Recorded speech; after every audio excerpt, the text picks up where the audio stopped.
morning, February 22nd, 2025. And what happened to my envelope? Well, here are some likely suspects.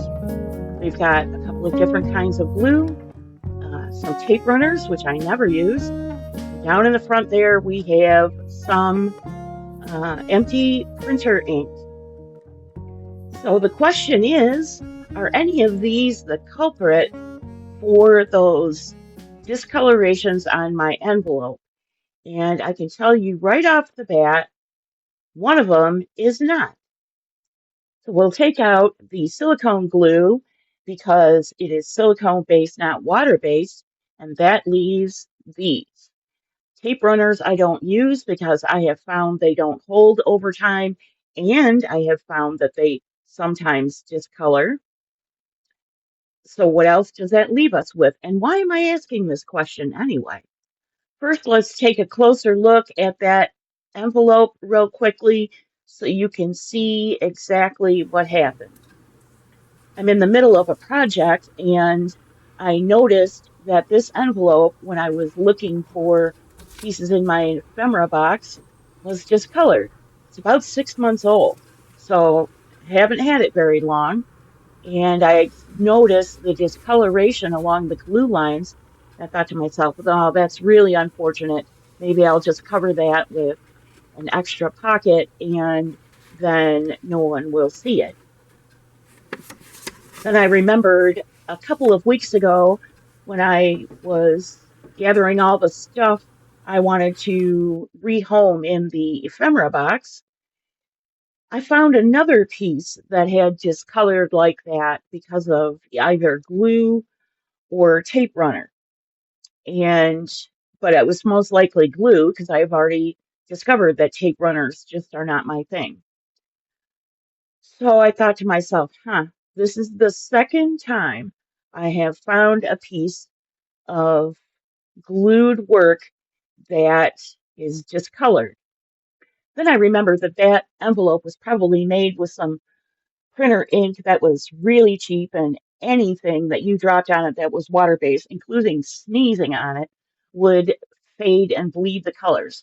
And I needed to replace it, so I did.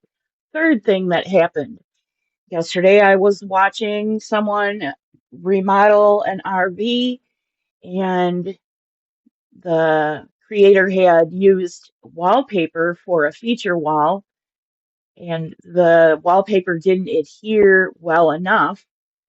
So the creator tried some Scotch 3M spray glue to try and tack it down better. And Scotch spray glue is not meant for wallpaper. So it discolored her paper. It actually ate away her paper in a couple of spots. And if it hadn't eaten away her paper, it might very well have eaten away her ink. And that's why I'm telling you this little story. And that brings us to the question, well, what can we do about this?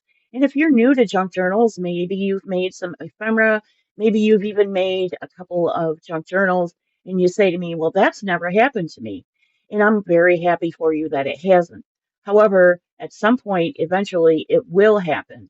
And if you're making a gift for somebody, the last thing you want to see is the damage to your paper 6 months or a year down the line, especially if it's something that you want to last, like maybe a wedding album. So, what can we do about this? The first thing is check your printer ink for color fastness so it doesn't fade over time, and water resistance so that it will take a PVA glue, for example, a water-based glue, without doing what it did to my envelope. The next thing is only buy good quality glue. Um, Beacon or silicone-based glues will not discolor like this envelope did. However, if you use acetone to thin down your thickening glue, you might run into the problem of using too much acetone, and that might eat away your ink. Again, not something you want to happen if you're giving somebody a gift. And then, of course, good quality paper. This most often happens, in my experience, with copy paper. This envelope was made out of copy paper, and you'll often hear mixed media artists talk about using watercolor paper. And for that reason, you might want to consider buying higher quality paper. And then finally, avoid at all costs watering down your glue if you're using PVA glue in the bottle that you store it in. If you have to water it down for some reason, squeeze out some glue in, a container lid or something you don't care about, and then add the water. Because if you add water to your PVA glue in the bottle that you store it in, all of that glue is now watered down. And at some point down the road, you could have exactly this problem that I have. The last thing I want you to notice is that even the flap is discolored. And I probably glued all of these things at the same time, closed the flap and stuck it under my desk mat, and the moisture from the glue that closes the box of the envelope affected the printing every bit as much on the unclosed flap as it did on the box of the envelope. This is why I've given you these 4 tips, and it's also why I don't coffee or tea dye. I've done a couple of episodes talking about acid in products that you put on paper. Coffee and tea are both acid based, and they will either discolor your paper, which is what you want it to do. But if you glue on top something else, the acid in the coffee or tea may eat the ink in whatever you glue on top, as well as eat away your paper over time. And this unscheduled episode fits nicely into what we'll be doing tomorrow for our regular show.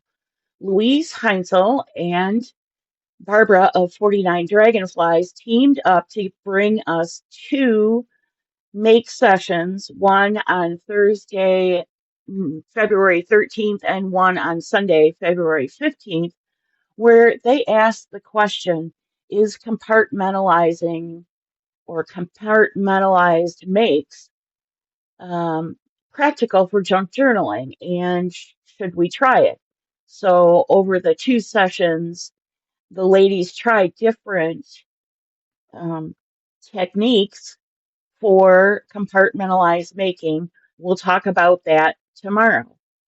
And the reason this fits in so nicely as an unscheduled video is because of the glue issue and the discoloration issue.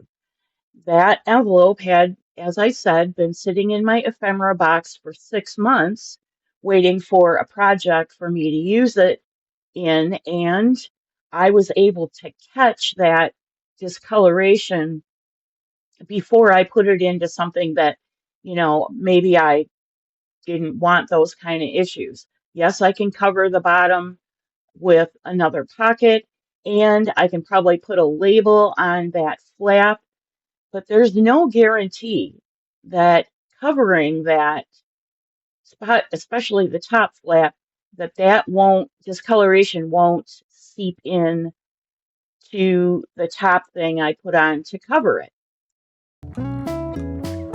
I hope you learned something today, and maybe I gave you something to think about when you're choosing junk journal supplies. Thanks so much for joining me, and I'll see you tomorrow for compartmentalized making and my results.